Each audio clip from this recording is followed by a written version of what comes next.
So I don't know what possessed me to make a flying V, other than the fact that they're cool as heck. But as I was laying up the neck here, I think I'm just gonna try a V.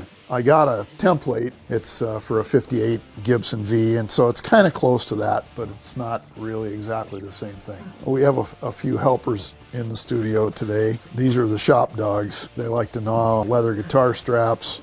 So far, neither one of them has gnawed on a guitar. If they do, they might be living somewhere else. It's loosely based on a 58 V. The 58 V had the V tail piece and a pick guard, something like this, although usually they extended further in between the pickups than this. But I wanted to make it pretty close to a V, although the Vs were not necessarily a neck through. Usually they were a set neck. You get the good neck heel access here, which is part of the V shape. I mean, the fact that everything's out of the way. If you look at a body of a guitar, generally the lower horn is sticking up here somewhere and the upper horn is sticking up here.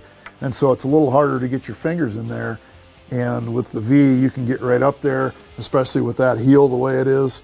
You can get right up to all the higher frets without any trouble at all. Back in the 70s when I was playing in bands, guys were picking these up, like Gibson USA Explorers and Vs for 300 bucks. Somebody'd bring one to practice and we'd all sit and play on it, and so it was just a lot of fun. So it brings back some memories for me. This is kind of like the Pontiac GTO of guitars.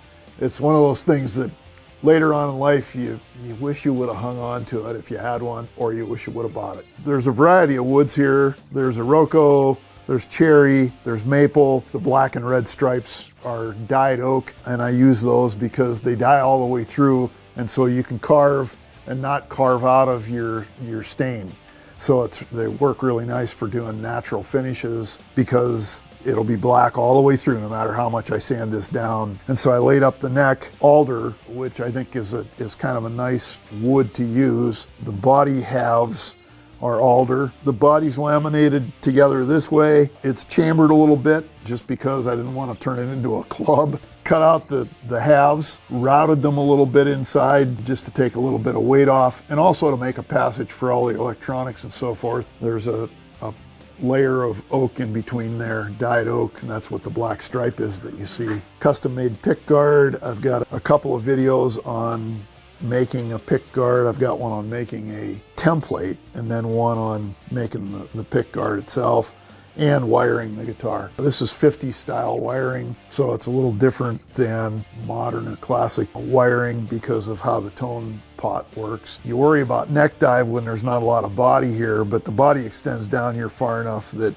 it's supported well, and so it doesn't neck dive like you might think it would with all of this hardware hanging on up here. I love the tailpiece here, the string through body, and I like the angular pick guard. I just think it was so futuristic for its time. They didn't really sell well in those early years.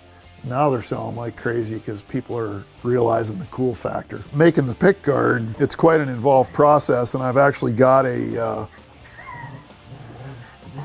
it's so nice to have helpers. Why don't you guys go help somewhere else? Like my friend used to say, you want to help?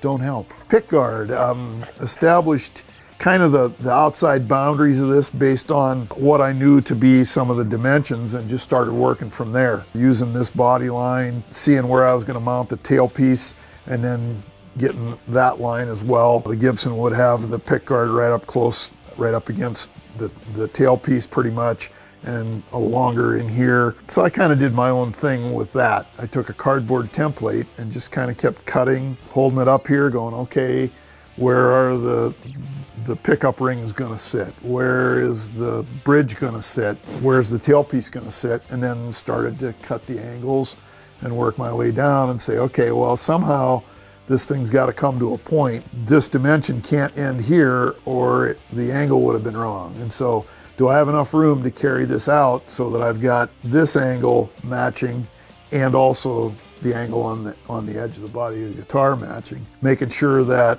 the controls are where the control cutout is. And that was done according to the template, pretty close to Gibson. So there's a hockey stick shaped opening under here that houses all the electronics and no hatch on the back. So if you're gonna do any work on this, you're gonna unstring it and take the pick guard off to get to the electronics, make any modifications or changes. Fretboard is Paduke.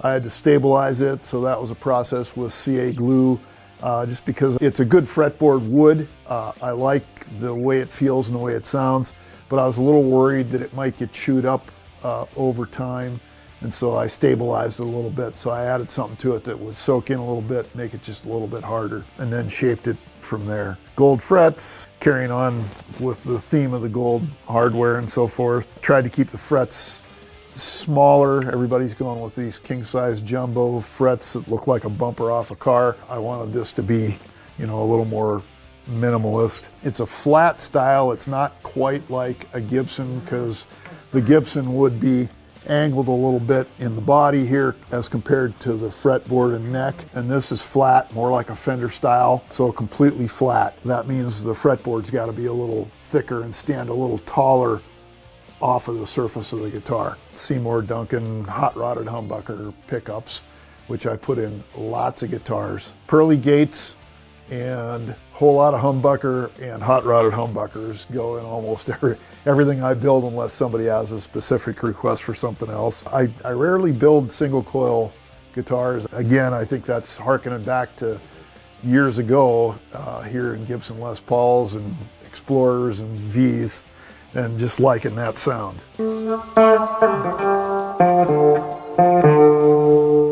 This is strung with 10s. I usually don't use 10s, so I'm having a little trouble with this because I'm usually either using 8.5s or 9s. And so the 10s are a little much for me. I just don't play them anymore. I think it's got a great sound. I like the balance of the sound.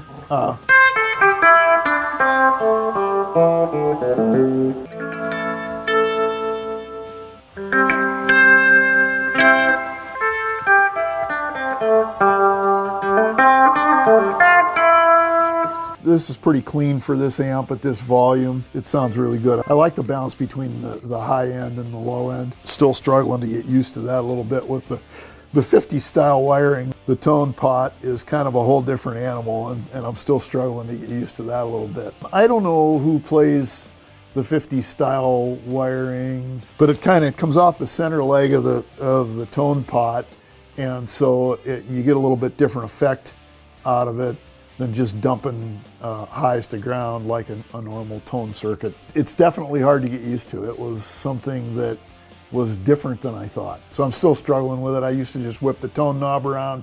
You gotta be a little more careful because it makes a huge difference in some areas of the sweep. That's something I had to get used to, and I'm still getting used to, really. Always wanted a V, and so this thing is just kind of evolved. And it was a work in progress. It probably took about 1.5 years to actually get it together. Built the center section, the fretboard and center of the body, the neck through, and then started going, okay, what am I going to do with this? What kind of materials am I going to use for it? So it was a labor of love, but it was also kind of a showpiece to show what I can do as far as cosmetically. It's a very nice guitar. It's finished pretty much natural. I was gonna dye it a little more yellow and try to approach a more classic 50s V that's been sitting in a case or sitting in somebody's closet for years, and decided to go more natural. And I'm glad I did, because with the woods that I used and the colors that are on it, fretboard and so forth, I think it really turned out well. I probably have trouble taking compliments. I tend to maybe disqualify things, and I know the internet can be harsh, and I'll hear some things from some people. Everybody that I've showed it to in the local area here, and everybody that I've sent pictures to, is extremely complimentary. They really like what I've got here. And so it's a showpiece for the brand, and that's something that makes it very special to me. It'll always be in my stable. Thanks for sticking with me through this. There'll be a couple videos that'll be a little more detailed as far as the pick guard and wiring the V, so you can see how the 50 style wiring works. Let me know what you think in the comments. Let me know if you want to hear a certain style. I've got a couple other amps. I've got a Vox and I've got a Fender that are more classic, and they're both tubes amps. If you want to hear some different sounds out of this, or if you want to hear me find somebody who can really play guitar and put this thing through its paces, I'd love to put another video out there and show you what it's capable of, because I think it's got a lot of potential there that I haven't even gotten to yet. So thanks for watching. Like and subscribe. See you in the next videos.